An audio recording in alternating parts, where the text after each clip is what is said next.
Hello, my name is Conny Cassity. I am a graduate student at the University of Colorado Boulder. And my talk today is called Building White Lobbies, Quotation and Dissimulation in the Woman of Color. So before I get started, I want to do a little bit of framing of my talk. So in this paper, I'm going to be talking about Black voices, Black speech of white words in particular. And I recognize that as a white woman, I can't speak for Black women and their experiences with quotation and whiteness. So to talk about these acts, I'm turning to the theories, knowledge, and processes of women of color theorists and authors in order to ground my reading of this 1808 novel, The Woman of Color.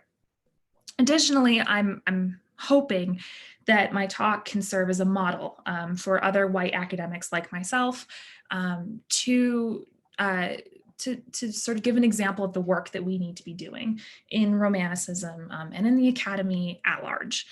And that's really to amplify the ideas and the voices of women of color, but also to carry the burden of educating other people, particularly other white people, about race, racism, the history surrounding these things, and the way that these interact with art.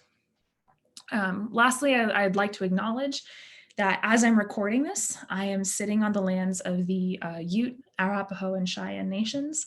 And I encourage you, wherever you are, to take a moment to acknowledge the people on whose land you're listening. So let's get started.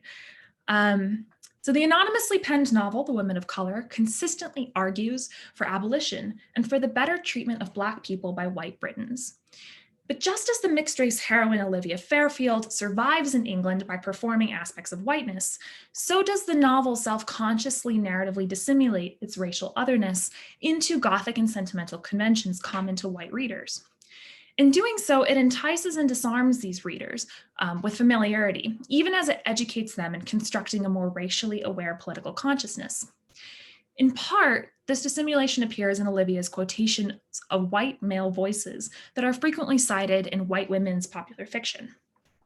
So these appear in myriad forms, in dialogue, in narration, as block quotes, as two-word excerpts. At times they're taken in context, at other times they're twisted into new significance. So for example, she quotes William Wordsworth's descriptive sketches when she describes, quote, benevolence's far-surveying, compassionate eye, and associates it with, quote, promising benign assistance to enslaved Black people in Jamaica. So in the larger version of this project, I'll explicate some of the specific passages that Olivia is using. But for today, I want to speak in broad strokes about how her quotations structure part of the novel's racial dynamics. So I argue that to that end, they're politicized as doubled instances of dissimulation and assimilation. So before I launch into my ideas here, I want to quickly note how the novel positions Olivia's race.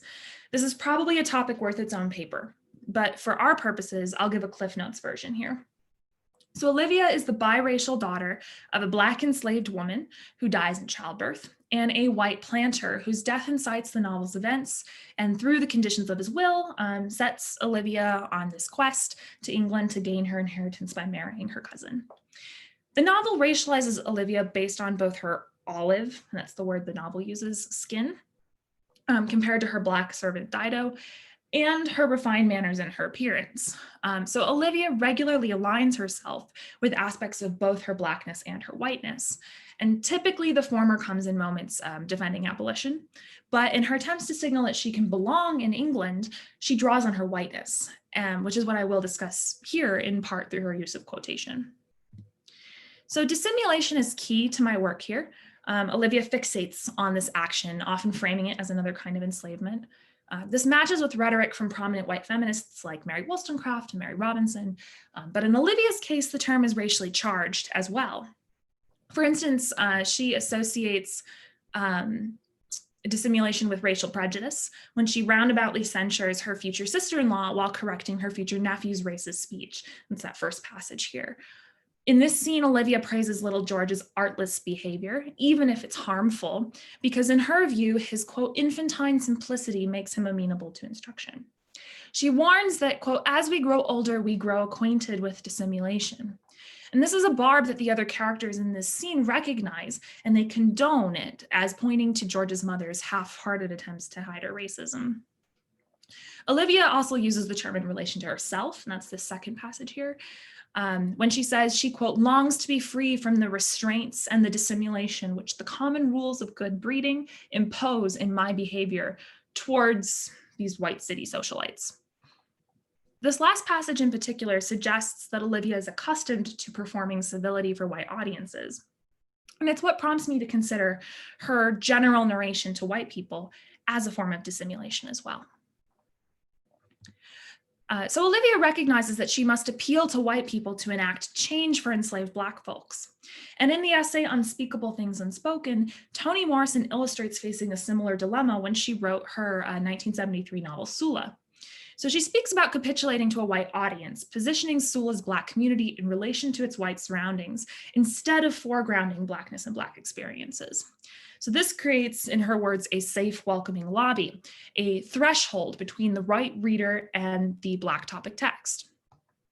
So though this later became embarrassing, and that's her word, to her, she acknowledges it as one of the, quote, strategies one can be forced to resort to in trying to accommodate the mere fact of writing about, for, and out of Black culture, while accommodating and responding to mainstream white, and that's in scare quotes, culture. In my view, Olivia's quotation of white male British literature becomes a kind of white lobby. And in fact, these lines are what Sarah Ahmed calls citational bricks. So they build a text's ideological framework, or if we overlap Ahmed's and Morrison's metaphors, they can build the lobby. Ahmed's philosophy of citation, of course, is almost the perfect inverse of Olivia's. She demands that we be vandals, and that's her word, and refer to other texts than the same old white sources over and over again. But Olivia, on the other hand, deliberately excavates the same quarry as her white female contemporaries. So this now leads us to the novel's racial politics on a stylistic level. On the one hand, Olivia's quotations can humanize her to her white contemporaries. She demonstrates that she too can appreciate British art. She too can have sensibility. She too can derive a Christian framework from what she reads. So as obvious as we now find the truth of Olivia's complex humanity, this appeal actually mirrors Olivia's approach to educating her nephew about racism when she shows him that her skin color is pigment and not dirt. So demonstrating commonalities is really the name of the abolitionist game here. And yet Olivia's Blackness, her difference, is so central to the novel that the title announces it. So Toni Morrison's definition of what makes a text Black is thus relevant here. In her view, a text signals its Blackness through its unpoliced, seditious, confrontational, manipulative, inventive, disruptive, masked and unmasked language. Olivia's language with this definition is both Black and not Black. Its dissimulation approaches the masking and unmasking that Morrison invokes, and yet to call the novel's language unpoliced is a bit of a stretch. Olivia's words are rigorously guarded, and she conscientiously pulls from the British literary canon to demonstrate her fluency in its empire and its power over others. After all, Morrison reminds us canon building is empire building, and what is quotation if not canon formation? And here's Olivia's canon. So these are all the texts that she quotes. They're all white men, and I'm going to lump the Bible into that as well. So nonetheless, though, by speaking these words through a Black body, she destabilizes their hegemony. And yet she still reinforces white art as the standard of literary work. So here's where Audre Lorde's timeless reminder that the master's tools will never dismantle the master's house is key. Olivia returns to Jamaica, perhaps and maybe even likely having convinced her novel's readers that slavery is immoral.